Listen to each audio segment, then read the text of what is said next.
ইজতেমা ময়দানের দখল নিয়ে জোবায়ের সাতপন্থীদের সংঘর্ষে নিহত ৩, হামলাকারীদের গ্রেফতার দাবি, দুপক্ষকে মাঠ ছাড়ার নির্দেশ স্বরাষ্ট্র উপদেষ্টার। আলোচিত 10 ট্রাক অস্ত্র মামলায় বাবর সহ 6 জন খালাস, 10 বছর জেল 5 জনের, পরেশ বড়ুয়ার যাবজ্জীবন হাইকোর্টের রায়। ট্রাইব্যুনালে শেখ হাসিনার বিরুদ্ধে গুমের অভিযোগ মাইকেল চাকমার, বিচার দাবি, আমলে নিয়ে তদন্ত শুরু হবে জানিয়েছেন চিফ প্রসিকিউটর। ভোটের রোডম্যাপ নিয়ে বিএনপির প্রত্যাশা পূরণ হয়নি জানিয়েছেন সালাউদ্দিন আহমেদ, সংস্কারের কথা বলে ক্ষমতা দীর্ঘস্থায়ী করা চলবে না। দেখছিলেন ক্রাউন সিমেন্ট সংবাদ শিরোনাম। টঙ্গীতে বিশ্ব ইজতেমা ময়দানের দখলকে কেন্দ্র করে তাবলিগ জামাতের মাওলানা জুবায়ের ও সাতপন্থীদের মধ্যে সংঘর্ষে 3 জন নিহত ও শতাধিক মুসল্লি আহত হয়েছেন। আহতদের অনেককেই ঢাকা মেডিকেলে ভর্তি করা হয়েছে। এদিকে পরিস্থিতি নিয়ন্ত্রণে টঙ্গীতে 4 প্লাটুন বিজিবি এবং ঢাকা মেডিকেলে সেনাবাহিনী, র্যাব ও পুলিশ মোতায়েন করা হয়েছে। গাজীপুর প্রতিনিধি মীর মোহাম্মদ ফারুকের পাঠানো তথ্য ও ছবিতে ডেস্ক রিপোর্ট। টঙ্গীর বিশ্ব ইজতেমা ময়দানে 29 নভেম্বর থেকে 3 ডিসেম্বর পর্যন্ত মাওলানা জুবায়ের পন্থীদের 5 দিনের জোর ইজতেমা সম্পূর্ণ হয়েছে। এরপর থেকেই ইজতেমা ময়দানে পুরোপুরি জুবায়ের পন্থীদের দখলে রাখা হয়। নানাভাবে মাঠ ছেড়ে দেওয়ার আহ্বান জানানো হলেও তারা তা মানতে নারাজ। এমন পরিস্থিতিতে রাত 3টার দিকে সাতপন্থীরা তুরাগ নদীর পশ্চিম তীর থেকে কামারপাড়া ব্রিজ সহ বিভিন্ন রাস্তা দিয়ে ইজতেমা মাঠে প্রবেশ করতে থাকে। এ সময় মাঠের ভেতর থেকে জোবায়েরপন্থীরা ইটপাটকেল নিক্ষেপ করে। জবাবে সাতপন্থীরাও পাল্টা হামলা চালায়। এক পর্যায়ে সাতপন্থীরা মাঠে প্রবেশ করলে উভয় পক্ষের মধ্যে ব্যাপক সংঘর্ষ বাধে। এ ঘটনায় নিহত হন 3 মুসল্লি, আহত হয়েছেন শতাধিক। কামারপাড়া ব্রিজ থেকে ওই মোড় পর্যন্ত মানুষে একদম ভরা ছিল। তো ওইখান থেকে আমাদের সাথী দেখে মাদ্রাসার ছাত্ররা ওই প্রথম গেটের ওই পাশে যেখানে বিদেশি মেহমানরা থাকে সেইখানে ছাদে উঠে আমাদেরকে ইট পাটকেল নিক্ষেপ করে।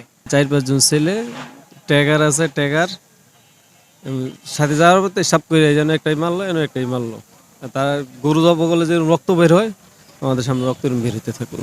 আমাদেরকে গেট দিয়ে আটকে রেখেছে, আমাদেরকে মারছে, আমাদেরকে 3-4 দিকে ওনারা এরকম জবাই করে দিচ্ছে, ওই যে গেটের মধ্যে জবাই করে দিচ্ছে। তাহলে এটা তো কাম্য না। মুসলমান তো মুসলমান ভাই এই জন্য মুসলমান কাটাকাটি করবে, এটা মুসলমানের চরিত্র না। যারা এটা করতেছে তারা বিন চরিত্রের মানুষ। এদিকে বুধবার সকাল থেকেই মাঠ দখলে রয়েছে সাত অনুসারীদের। ইজতেমা ময়দানেই 20 ডিসেম্বর থেকে 24 ডিসেম্বর পর্যন্ত জোর ইজতেমা করতে চান তারা।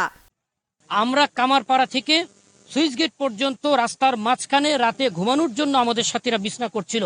ওই অবস্থায় যখন আক্রমণ করলো, তখন ধাওয়া পাল্টা ধাওয়ার এক পর্যায়ে তারা যখন মাঠে প্রবেশ করলো, টিকতে না পেরে ঠিক তার পিছে পিছে আমাদের সাথেও প্রবেশ করলো। মামুনুল হক সাহেব এইখানে দাঁড়িয়ে এই বক্তব্য দিয়েছে যে তুরাগ নদী রক্তে লাল করে দিব, তবু টঙ্গী ইজতেমা ময়দান আমরা হাতছাড়া করব না। এই কথাগুলি যারা বলে মানুষকে উস্কানি দিয়ে আজকে এই ঘটনার অবতারণা করেছেন, এই ঘটনার জন্য তারাই দায়ী। যে মাঠ আমাদের ইজতেমার কার্যক্রমের জন্য বরাদ্দ, সেটা ছেড়ে অন্যত্র যাব কেন? অতএব জোর এখানেই হবে ইনশাআল্লাহ। ইজতেমা মাঠে সংঘর্ষের ঘটনায় ঢাকা মেডিকেল সহ স্থানীয় বিভিন্ন হাসপাতালে ভর্তি রয়েছেন মুসল্লিরা। Sharmila Keya, Bangla vision news desk. Zubair ও সাতপন্থী সবাইকে ইজতেমা মাঠ ছাড়ার নির্দেশ দিয়েছে সরকার। টঙ্গীর ইজতেমা মাঠ থাকবে সরকারের নিয়ন্ত্রণে। সচিবালয়ে তাবলিগ জামাতের মাওলানা জুবায়ের ও সাতপন্থীদের সাথে বৈঠক করেন স্বরাষ্ট্র উপদেষ্টা অবসরপ্রাপ্ত লেফটেন্যান্ট জেনারেল জাহাঙ্গীর আলম চৌধুরী। বৈঠক শেষে মাওলানা সাতপন্থী নেতা রেজা আরিফ টঙ্গীতে তাবলিগের ইজতেমা ময়দানে মারামারি ও নিহত আহতদের ঘটনায় দুঃখ প্রকাশ করেছেন। জানান তারা সরকারের নির্দেশ মেনে ইজতেমা ময়দান ছেড়ে দেওয়ার সিদ্ধান্ত নিয়েছেন। বলেন, মঙ্গলবার রাতের ঘটনার জন্য কারা দায়ী সেটা নিয়ে পরে আলোচনা হবে। ভবিষ্যতে এ ধরনের ঘটনা আর ঘটবে না এমন নিশ্চয়তাও দেন তিনি। মঙ্গলবার রাতে সংঘর্ষের ঘটনায় কতজন নিহত হয়েছেন তা নিয়ে কিছু বলেননি রেজা আরিফ। তিনি বলেন, স্বরাষ্ট্র উপদেষ্টা 2 গ্রুপকে মাঠ ছেড়ে দেওয়ার নির্দেশনা দিয়েছেন। সরকারের নির্দেশনা অনুযায়ী টঙ্গী ইজতেমা মাঠ ছেড়ে দেবেন তারা। জুবায়ের গ্রুপ যেন মাঠ ছেড়ে দেন সেই অনুরোধও করেন তিনি। কারো সাথে কোনো বিবাদে না জড়ানোর অনুরোধ জানান তিনি। আইনশৃঙ্খলা বাহিনীকে সহযোগিতা করার অনুরোধ জানান রেজা আরিফ। চট্টগ্রামে 10 ট্রাক অস্ত্র চোরাচালানের ঘটনায় করা মামলায় মৃত্যুদণ্ড থেকে সাবেক স্বরাষ্ট্র প্রতিমন্ত্রী লুৎফুজ্জামান বাবর সহ 6 জনকে খালাস দিয়েছেন হাইকোর্ট। মৃত্যুদণ্ডপ্রাপ্ত অপর 6 আসামির সাজা কমিয়ে 10 বছর করে কারাদণ্ড দিয়েছেন আদালত। আর মৃত্যুদণ্ডপ্রাপ্ত আসামি পরেশ বড়ুয়াকে যাবজ্জীবন কারাদণ্ড দেওয়া হয়েছে। মামলায় ডেথ রেফারেন্স ও আসামিদের আপিলের উপর শুনানি শেষে বিচারপতি মোস্তফা জামান ইসলাম ও বিচারপতি নাসরিন আক্তারের সমন্বয়ে গঠিত হাইকোর্ট বেঞ্চ এ রায় দেন। 2004 সালের 1 এপ্রিল CUFL ঘাট থেকে আটক করা হয় 10 ট্রাক ভর্তি অস্ত্রের চালান। এ নিয়ে কর্ণফুলী থানায় অস্ত্র আইন ও বিশেষ ক্ষমতা আইনে চোরাচালানের অভিযোগ এনে 2টি মামলা হয়। মামলায় 2014 সালের 30 জানুয়ারি চট্টগ্রাম মহানগর দায়রা জজ আদালত এবং বিশেষ ট্রাইব্যুনাল 1 রায় দেন। রায়ে সাবেক স্বরাষ্ট্র প্রতিমন্ত্রী লুৎফুজ্জামান বাবর, ভারতের বিচ্ছিন্নতাবাদী সংগঠন উলফার সামরিক কমান্ডার পরেশ বড়ুয়া এবং 2টি গোয়েন্দা সংস্থার ঊর্ধ্বতন কর্মকর্তা সহ 14 জনকে ফাঁসির আদেশ দেওয়া হয়। অস্ত্র আইনে করা অন্য মামলায় যাবজ্জীবন কারাদণ্ডাদেশ হয় একই আসামিদের। বিচারিক আদালতের রায়ের পর 2014 সালের 6 ফেব্রুয়ারি রায় সহ মামলার নথিপত্র হাইকোর্টের ডেথ রেফারেন্স শাখায় পৌঁছে, যা ডেথ রেফারেন্স মামলা হিসেবে নথিভুক্ত হয়।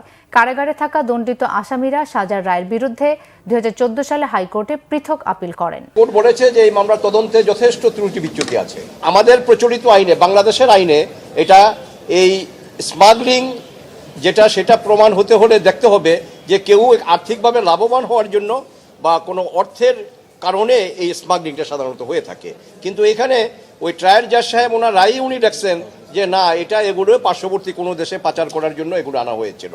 তো কাজেই আমরা এটাই বলার চেষ্টা করেছি এবং এটা আমরা কোর্টের কাছে ন্যায় বিচার পেয়েছি। এভিডেন্স কম না, এভিডেন্স নাই। এভিডেন্স যদি প্রমাণ করা না যায় তবেই তো খালাসপ্রাপ্ত হয়। এখানে বাবর সাহেবের বিরুদ্ধে কোনো সুনির্দিষ্ট অভিযোগই নাই।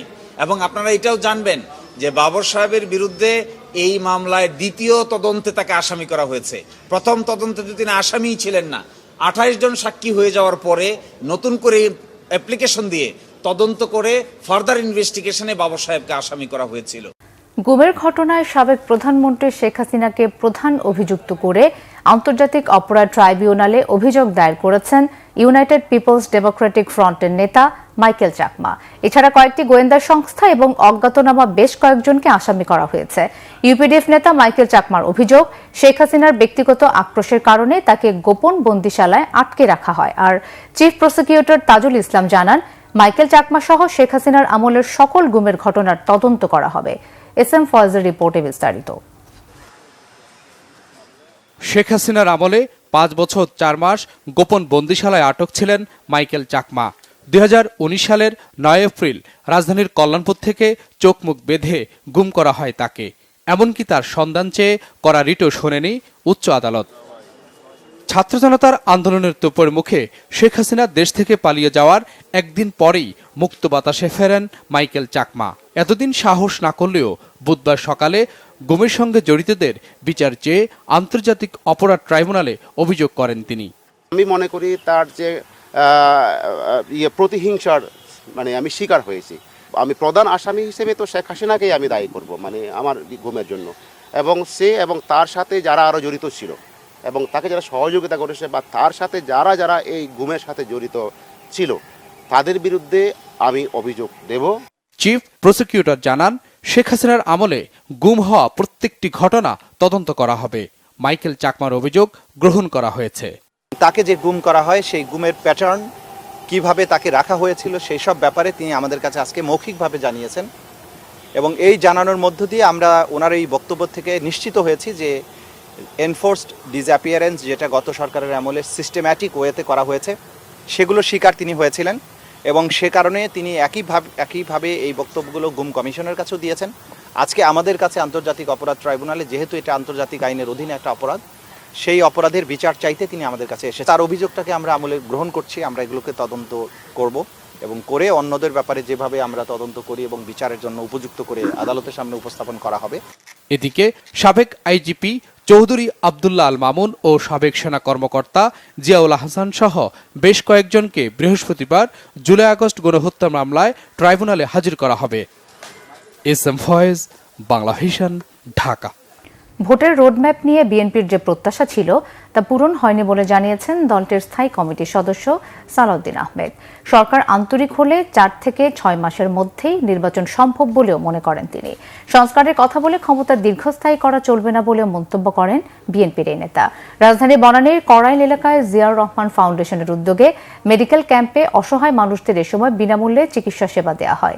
গণতান্ত্রিক যাত্রায় কোনো কৌশল প্রয়োগ না করতে অন্তর্বর্তী সরকারের প্রতি অনুরোধ জানান বিএনপির স্থায়ী কমিটির সদস্য সালাউদ্দিন আহমেদ। তিনি বলেন, ভোটের অপেক্ষায় আছে দেশের জনগণ, তাই যত দ্রুত সম্ভব প্রয়োজনীয় সংস্কার সেরে ভোটের আয়োজন জরুরি। নির্বাচনের রোডম্যাপ জনগণ প্রত্যাশা করেছিলেন মাননীয় প্রধান উপদেষ্টার কাছে, এই অন্তর্বর্তী সরকারের কাছে। সেই প্রত্যাশা আমাদের পূরণ হয়নি। যে ঘোষণাটা এসছে গতকালকে প্রধান উপদেষ্টার পক্ষ থেকে তার প্রেস সচিব দিয়েছেন, সেটা ওনার ভাষণেরই একটি অংশ ছিল। আমরা সরকারি ঘোষণার সাথে একমত কিনা সেই বিষয়ে পরে কথা বলতে পারি, কারণ এটার সাথে যৌক্তিকতা যায় না। দর্শক, কাকরাইলে আছেন আমাদের বিশেষ প্রতিনিধি মহিবুল্লাহ মুহিব। সরাসরি যাচ্ছি তার কাছে। মুহিব, কাকরাইল মসজিদ ও আশেপাশের এলাকার অবস্থা কেমন দেখছেন? কাকরাইল মসজিদ যেহেতু তাবলিগ পন্থী যারা রয়েছেন তাদের একটি মার্কাজ হিসেবে এটি কাজ করছে, তো যেহেতু সাতপন্থী এবং জুবায়ের পন্থীদের মধ্যে এক ধরনের উত্তেজনা বিরাজ করছে, যে কারণে এই মার্কাজের আশেপাশে কিন্তু বিপুল পরিমাণ আইন শৃঙ্খলা বাহিনী মোতায়েন করা হয়েছে, যাতে কোনো ধরনের সহিংসতা বা কোনো ধরনের সংঘর্ষ আর না ঘটে। সে কারণেই মূলত এই আইন শৃঙ্খলা বাহিনীর ব্যাপক উপস্থিতি রয়েছে। আপনি নিশ্চয়ই জানেন যে মধ্যরাতে একটি অনাকাঙ্ক্ষিত ঘটনা ঘটেছে। টঙ্গীর যে ইজতেমা ময়দান, সেখানে কিন্তু ইজতেমার প্রস্তুতি হিসেবে জুবায়ের পন্থীরা আগে ভাগেই কিন্তু সেটি দখল করে নিয়েছিল এবং মধ্যরাতে সাতপন্থীদের একটি অংশ তারা কিন্তু সেখানে গিয়ে ঘুমান্ত মুসল্লিদের উপরে আক্রমণ করে এবং সেই আক্রমণের কারণে প্রায় 3 জন নিহত হয়েছেন, শতাধিক মুসল্লি আহত হয়েছেন এবং তাদেরকে রাজধানী সহ টঙ্গীর আশেপাশের বিভিন্ন হাসপাতালে ভর্তি করা হয়েছে। আমরা যেটি জেনেছি যে এখানে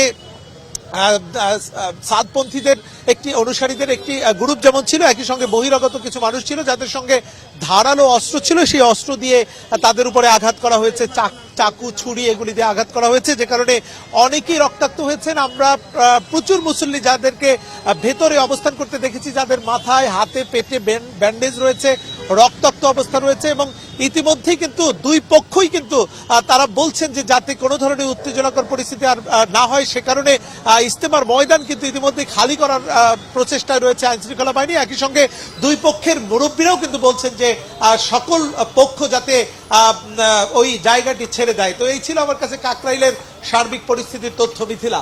মুহিব, আপনাকে ধন্যবাদ। প্রবাসী কল্যাণ ও বৈদেশিক কর্মসংস্থান মন্ত্রণালয়ের উপদেষ্টা ডক্টর আসিফ নজরুল বলেছেন, প্রবাসীরা ইসলামী ব্যাংকগুলোতে টাকা বেশি পাঠাতেন, আর ফ্যাসিস্ট শেখ হাসিনা ও তার ব্যবসায়ী গ্রুপ সেই ব্যাংকগুলো লুটপাট করেছে।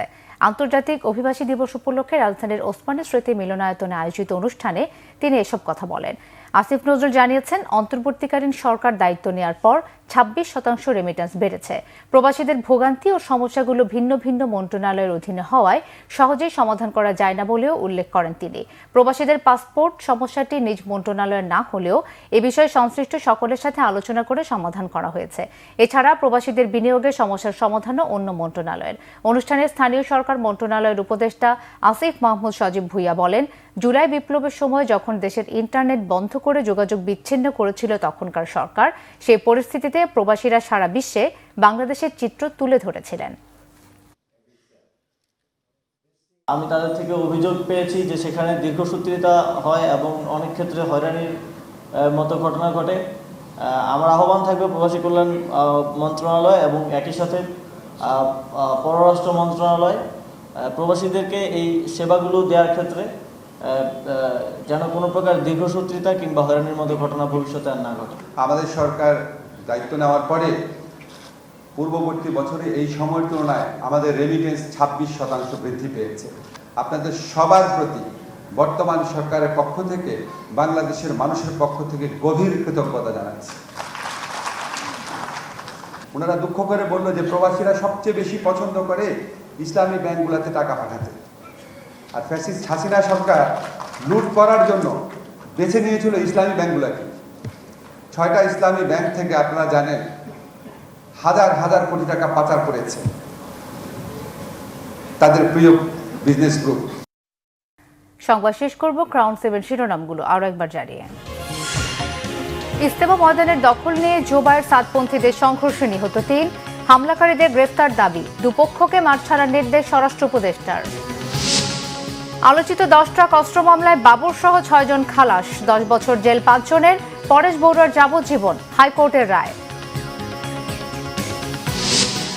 ট্রাইব্যুনালে শেখ হাসিনার বিরুদ্ধে গুমের অভিযোগ মাইকেল চাকমার, বিচার দাবি, আমলে নিয়ে তদন্ত শুরু হবে জানিয়েছেন চিফ প্রসিকিউটর। ভোটের রোডম্যাপ নিয়ে বিএনপির প্রত্যাশা পূরণ হয়নি জানিয়েছেন সালাউদ্দিন আহমেদ, সংস্কারের কথা বলে ক্ষমতা দীর্ঘস্থায়ী করা চলবে না। এই ছিল এখনকার মতো, পরের সংবাদ বিকেল 4টায়, এর আগে 3টায় রয়েছে নিউজ টপ 10 দেখার আমন্ত্রণ রইল। এছাড়াও বাংলা ভিশন সংবাদ ও সংবাদ সংশ্লিষ্ট অনুষ্ঠান দেখতে ভিজিট করুন www.bvnews24.com ও facebook.com/banglavisionnews এবং সাবস্ক্রাইব করুন youtube.com/banglavisionnews। ধন্যবাদ।